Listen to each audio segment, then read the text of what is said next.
नमस्कार दोस्तों मैं नवीन कुमार अपने चैनल लैंग्वेज ऑफ प्लैनेट्स में आपका स्वागत करता हूं। दीपावली पर, होली पर, सावन के महीने में और अलग अलग शक्तिशाली मुहूर्त में, नवरात्रों में हमारे सनातन धर्म के अनुसार, हमारे शास्त्रों के अनुसार अनेक तरह की साधनाओं का विधान है। बहुत से लोग तंत्र मंत्र की साधनाएं करते हैं, बहुत से लोग मंत्रों में पारंगत होने के लिए, मंत्रों को सिद्ध करने के लिए उनकी साधनाएं करते हैं।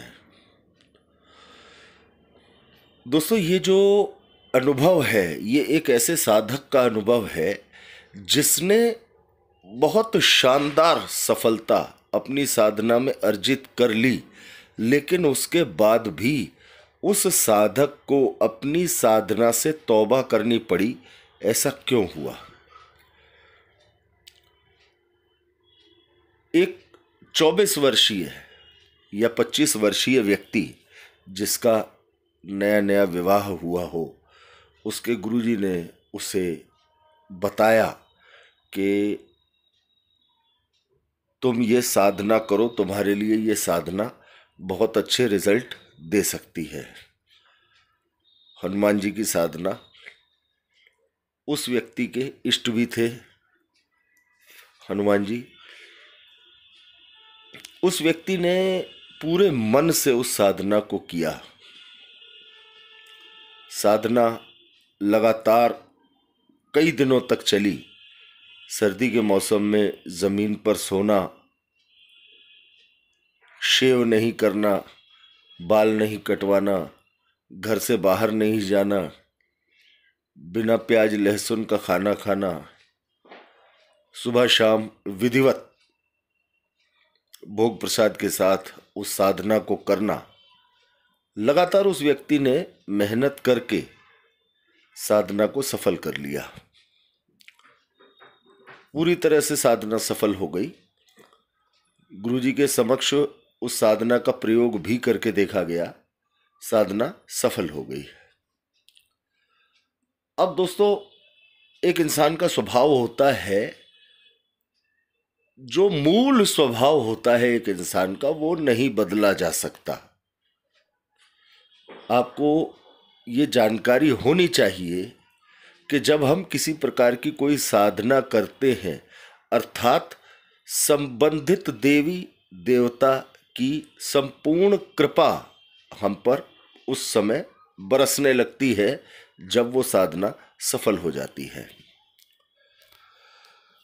दोस्तों, बजरंगबली की असीम कृपा उस व्यक्ति पर हुई और उस व्यक्ति को वो साधना में पारंगत हो गया। उस मंत्र जाप में वो पारंगत हो गया। उसके बाद उसको नहीं पता था, उसको वाक सिद्धि होने लगी। वाक सिद्धि अर्थात जो वो बोलता था वो सच हो जाता था। अब दोस्तों, जब एक इंसान एक परिवार में रहता है, मूल स्वभाव उसका हंसना, बोलना, गुस्सा करना और सभी तरह के उतार चढ़ाव इंसान के जीवन में होते हैं, क्योंकि वो जब तक पुराना कोई साधक नहीं था, उसने गुरुजी के सानिध्य में रहकर साधना जरूर की थी, लेकिन एक साधारण मनुष्य की तरह ही वो व्यक्ति था जिसने ये साधना अच्छे से की और पारंगत हो गया उसमें।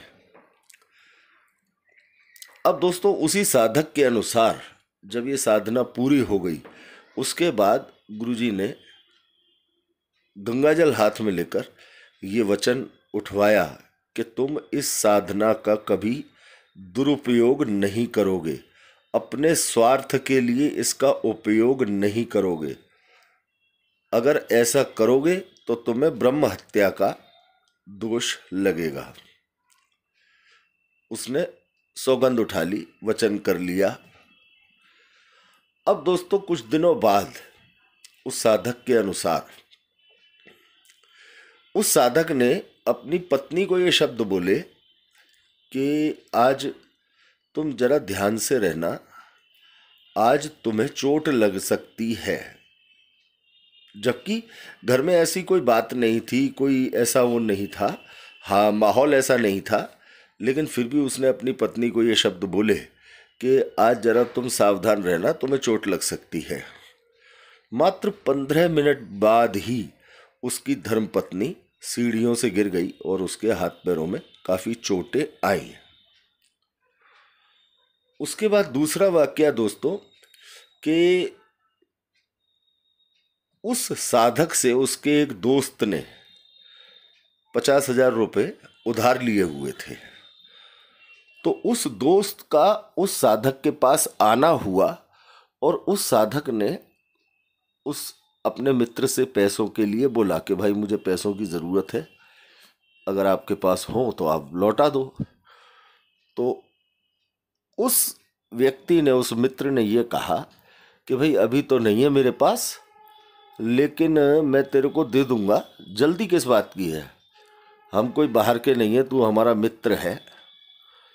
लेकिन मित्र को, साधक को इस बात का गुस्सा आया कि तुम 6 महीने से हर 15 दिन का वायदा करते हो और पैसे नहीं लौटा रहे हो। तो उसके साधक के मुंह से ये बात निकल गई कि तुम गलत कर रहे हो, तुम्हें पता होना चाहिए कि किसी को धोखा देने से अक्सर लोगों के हाथ पैर टूट जाया करते हैं। ये एक दोस्तों की बात थी, दोस्तों के बीच में खत्म हो गई।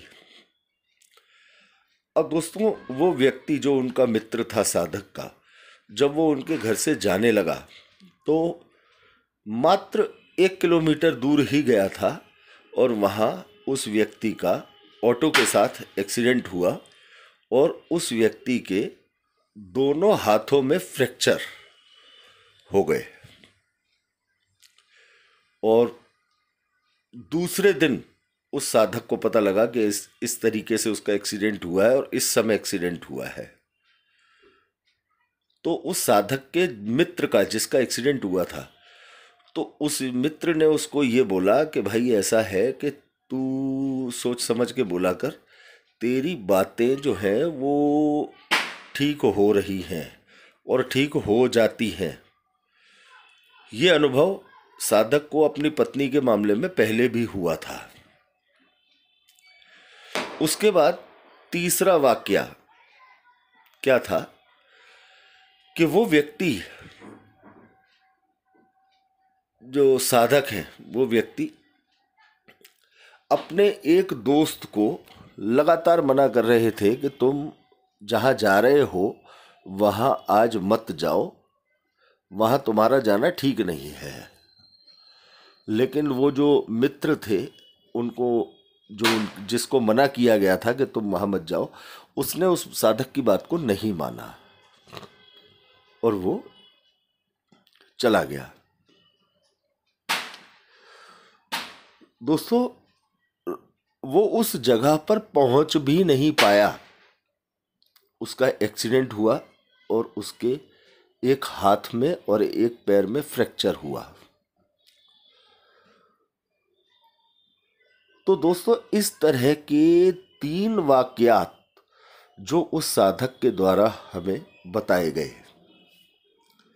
इसके अलावा भी 1-2 बातें कुछ उस साधक ने इस तरह की बताई कि भाई मुझे गुस्सा आ गया, मैंने किसी व्यक्ति को गुस्से में कुछ बोल दिया और वो सही हो गया और सामने वाले का अनिष्ट हो गया। अर्थात सामने वाले को मेरे गुस्से की वजह से जो शब्द मैंने कहे थे उसके कारण उसे चोटें आई। तो जब साधक को ये लगने लगा कि लगातार जो मैं साधना करता चला जा रहा हूँ और मेरे स्वभाव में कोई बदलाव नहीं है, मुझे पल पल पर गुस्सा आ जाता है, तो कहीं ऐसा न हो कि इस साधना को लगातार जारी रखकर और मैं अपने जीवन को नहीं जी सकता, या तो मुझे अपना स्वभाव बदलना पड़ेगा, मेडिटेशन करना पड़ेगा, या मुझे साधना को फिलहाल यहीं छोड़ना पड़ेगा। बहुत प्रयास करने के बाद भी उस व्यक्ति का स्वभाव नहीं बदला। आमतौर पर स्वभाव को बदलना कोई आसान खेल नहीं होता। एक व्यक्ति जन्म से ही कोई अपना स्वभाव लेकर पैदा होता है। कोई गंभीर रहता है, कोई हंसमुख होता है, कोई मजाक करने वाला होता है, कोई किसी तरह का होता है। तो दोस्तों, उस व्यक्ति को कुल मिलाकर उस साधना को सफल होने के बावजूद उसे वो साधना वहीं पर रोक देनी पड़ी। तो दोस्तों, ये जो वाकया है ये बताता है कि तंत्र मंत्र हमारे सनातन धर्म के अनुसार, शास्त्रों के अनुसार, तंत्रों से, मंत्रों से बहुत कुछ भला किया जा सकता है। लोगों का, समाज का बहुत कुछ अच्छा किया जा सकता है। लेकिन अपना स्वार्थ सिद्ध करने वाले लोग इन्हीं चीज़ों का इस्तेमाल लोगों का बुरा करने के लिए भी कर देते हैं, जो निश्चित तौर पर पाप के भागी होते हैं और अंत में उनका अंत अच्छा नहीं होता। लेकिन यदि कोई व्यक्ति जिसका अपने स्वभाव पर कोई नियंत्रण न हो, अपने क्रोध पर कोई नियंत्रण न हो, यदि वो व्यक्ति इस तरह की कोई साधना कर लेता है तो उसे ये सोचना चाहिए कि साधना का सबसे पहला लक्षण वाक सिद्धि से होता है। वाक सिद्धि होनी शुरू हो जाती है। तो आपको अपने शब्दों पर, अपनी सोच पर, अपने क्रोध पर नियंत्रण रखना होगा। तभी आप किसी साधना की तरफ जाएं, तभी आप उस साधना का प्रयोग एक सामाजिक तौर पर कुछ अच्छा करने के लिए कर सकेंगे। अन्यथा जाने अनजाने में उस साधना का कहीं ना कहीं कोई नुकसान आपके किसी अपने को भी झेलना पड़ सकता है। तो दोस्तों, ये उस साधक की कहानी है जिस साधक ने छोटी उम्र में, मात्र 24 साल 25 साल की उम्र में एक ऐसी साधना को किया, बजरंगबली की एक ऐसे मंत्र को सिद्ध किया जो अद्भुत है, जिसका हम सार्वजनिक तौर पर जिक्र नहीं कर सकते, क्योंकि वो एक गुरु के द्वारा दिया गया एक ऐसा अद्भुत शक्ति है, ऐसी जिसके अंदर किसी के प्राणों की रक्षा करने से लेकर और बड़े बड़े काम कर देने की, संसार के जो नामुमकिन दिखने वाले काम है वो काम कर देने की भी क्षमता है। तो दोस्तों, जब कोई दैवीय शक्ति आपके ऊपर कृपा करती है तो आपके हाव भाव से, आपके शब्दों से वो शक्ति प्रकट होने लगती है। तो जब भी आपके मुंह से कोई बात निकलती है वो बात सच होने की तरफ जाती है।